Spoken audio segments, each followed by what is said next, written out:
Okay, so I have to do some more editing, and because I skipped a section of the story, and this is again, I have to reiterate, this is a very complicated story,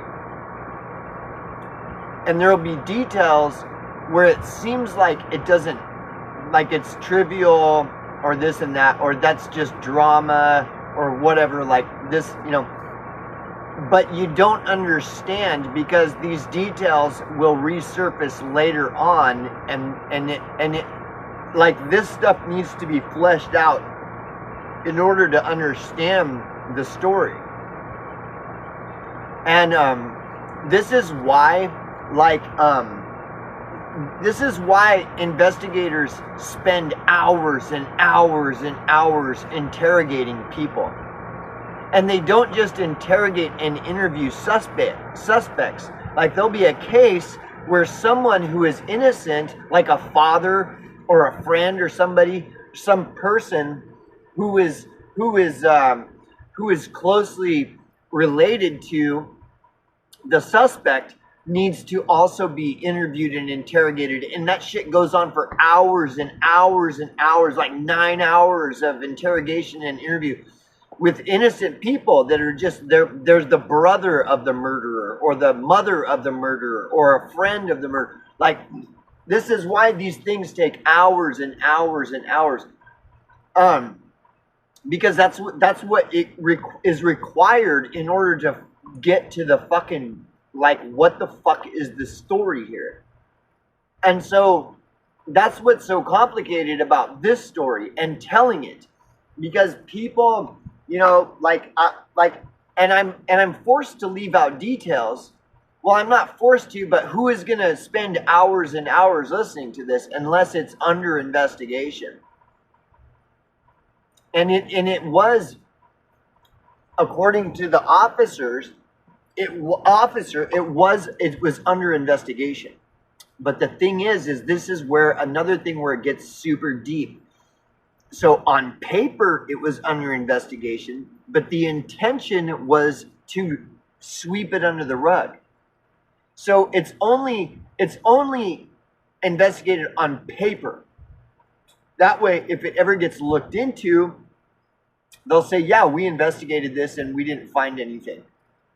But the police department's public statement to the public was that there was nothing to investigate because nothing happened. But the officers telling me it is under investigation, but even that is like, it was only under investigation on paper. They were not really wanting to investigate it, and there's all kinds of reasons. So like, this story is a very deep story, and so I have to do this editing and shit, and I don't have software. Like, this is this big puzzle, and there are all kinds, like, so anyways, let me get to what my editing, okay? So it was like the third day, and I'm still going to leave some details out because I have to, because otherwise this is going to be out, okay, hours and hours, like, even though, and I'll probably be leaving out more important details, but I want to try to be as thorough as I can. And you'll see why. If you hear the whole story, you'll realize that connected to that, part 4, halfway through part 4, connects to the beginning of part 2. But you don't know that until you get to part 4, and then you hear the detail, and then you can connect it, like how those two things relate. So it was like day 3, okay? After I get the death threat, and the cop shows up and everything else, okay? And then I can't sleep, and so then I'm in the RV, and so I'm still like trying to find clues as to what the fuck is all this madness going on, and I can't sleep because I'm getting death threats and all this crazy shit, and talking about a murder and an investigation into it and all this stuff. So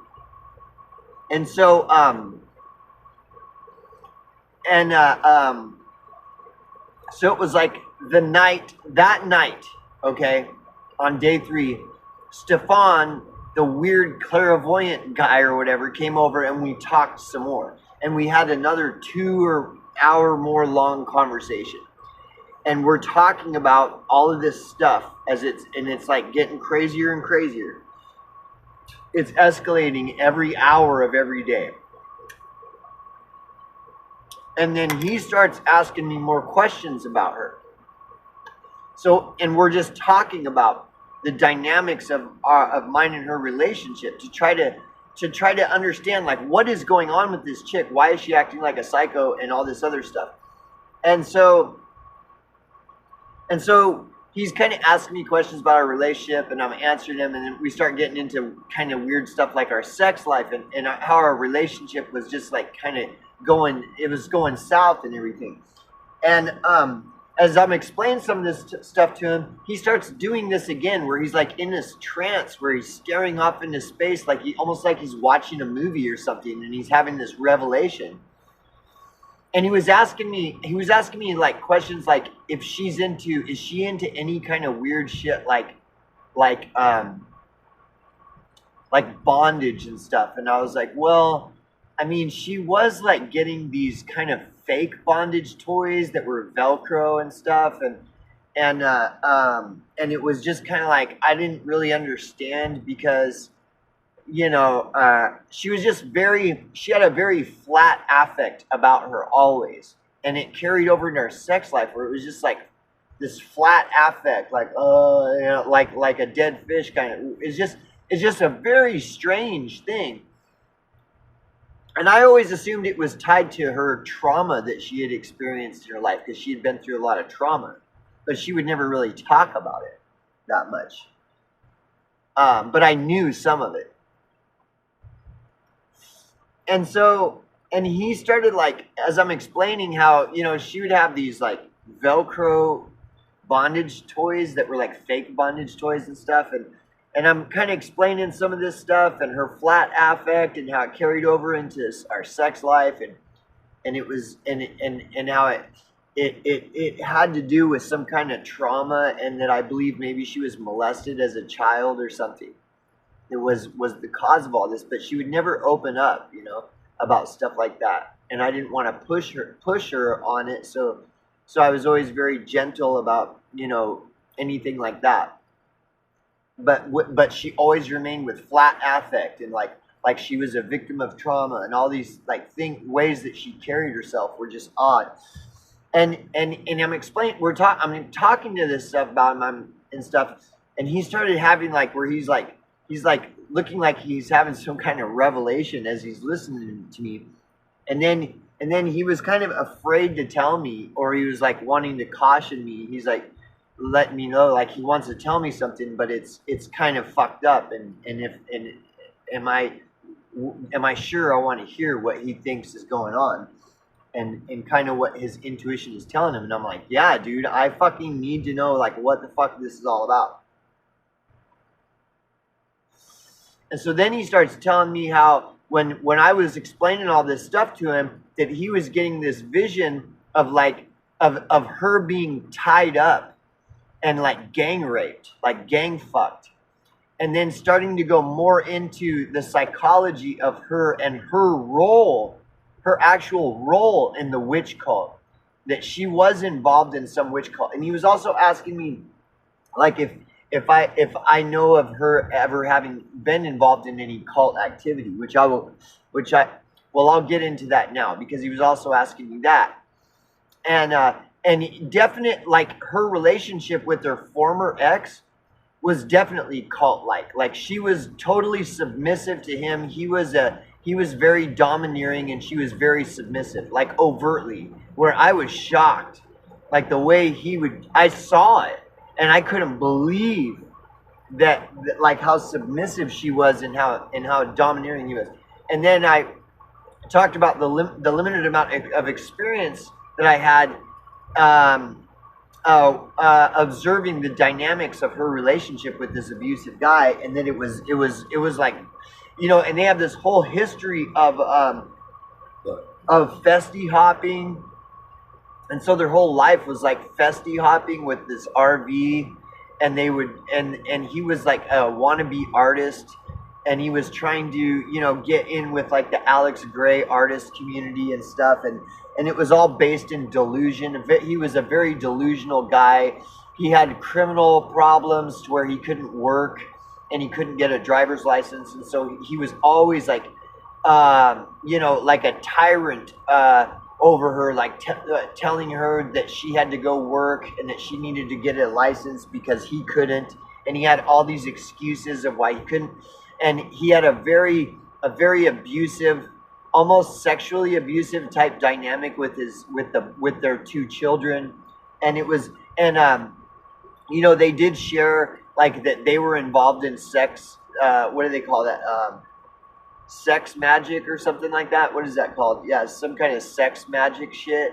So they're into different kinds of magic and tarot and numerology, like synchronicities and numbers and they were both like into DMT, and they were manufacturing DMT in this RV that they lived in, and that their two children lived with, and it was a 6 and 7 year old boy.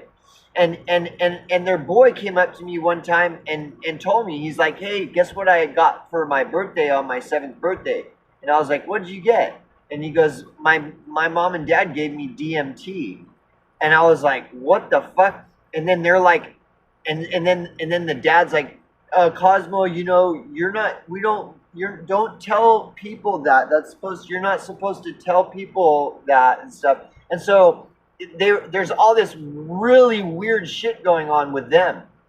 But he was always extremely abusive, and she always acted like she was trapped in that relationship, and always afraid of him and this and that and everything. But yeah, like that's a very cultish. Everything about their relationship dynamic was extremely cultish, and they were going to all these DMT festivals and selling DMT and always blasting off on DMT, giving it to their kids.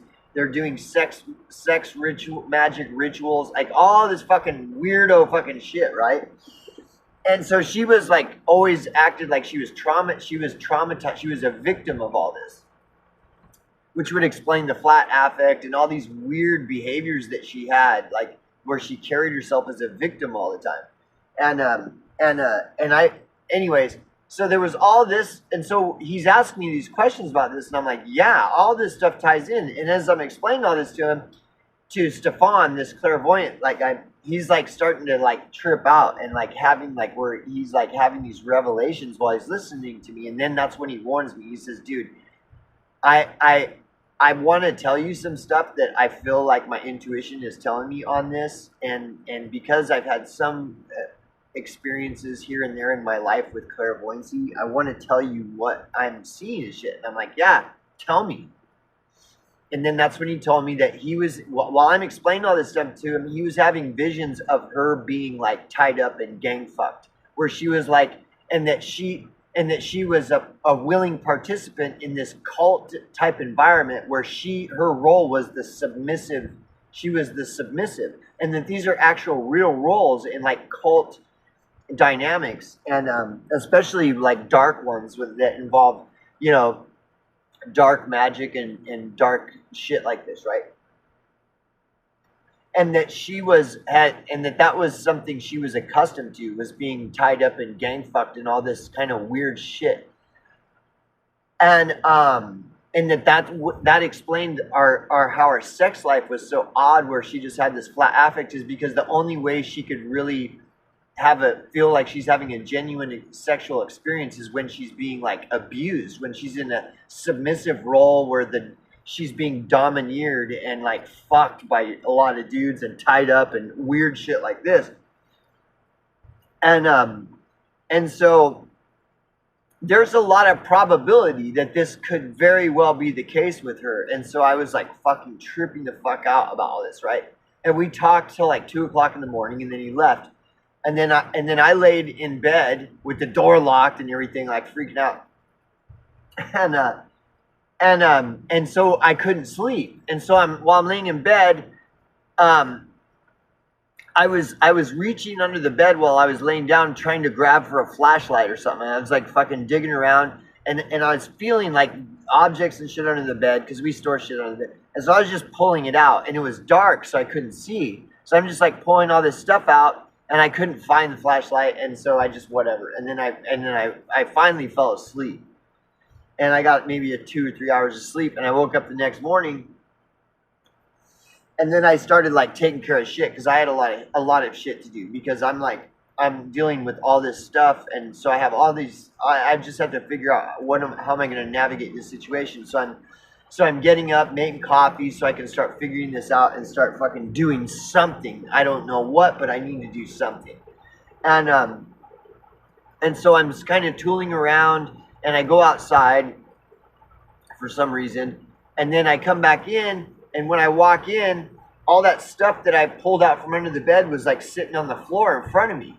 And so I was looking at it because it was like, what is that? So I'd never seen that shit before. And I'm looking at it, and it's like a leather whip, and it's fucking like a BDSM bondage straps. Like the O-ring BDSM bondage straps. Like the real ones. The real fucking shit. And I had never seen them before in my life. And so she's got like BDSM bondage straps under the bed, a leather whip under the bed.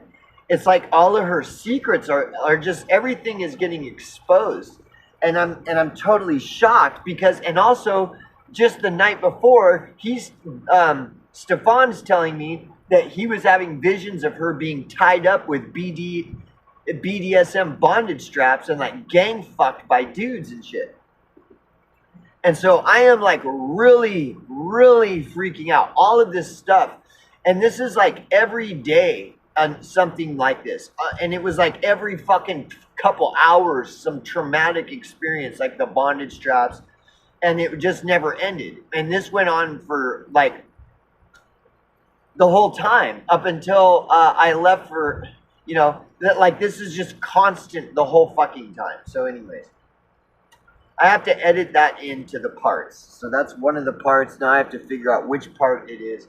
But like the BDSM bondage straps, all of these little details are big things. They may not seem like it, but like the leather whip and the bondage straps, and that like he was just telling me that he was having a vision of her being tied up with BDSM bondage straps and gang fucked, and then the next day, they're under the bed, like I pull them out front. And then also under the bed, because remember when I was talking with Stefan the first day and he was looking around and we were talking about the Wiccan brooms that she had hung up, this witch fucking Wiccan brooms. And he kept talking about that there was 3. And so then I said, well, maybe there was 3, like your intuition. And then I find the 3rd one, okay? Like, that's just coincidence, right? Well, and then he's talking about that he's having visions of her being fucking tied up and gang fucked. And then the next day, I find BDSM fucking bondage straps under the bed. I'd never seen them before. And the leather whip. Like, this is all like, and I've been living with this chick for fucking 3 fucking years. And there's this whole other person that is not even her that I didn't even know. And I had been sleeping in the same bed with her and living with her for 3 years. And it's like not even the same person that I thought I was living with for that whole 3 years. Psychopath, dude. That's psychopath shit. But anyways, it goes on and on.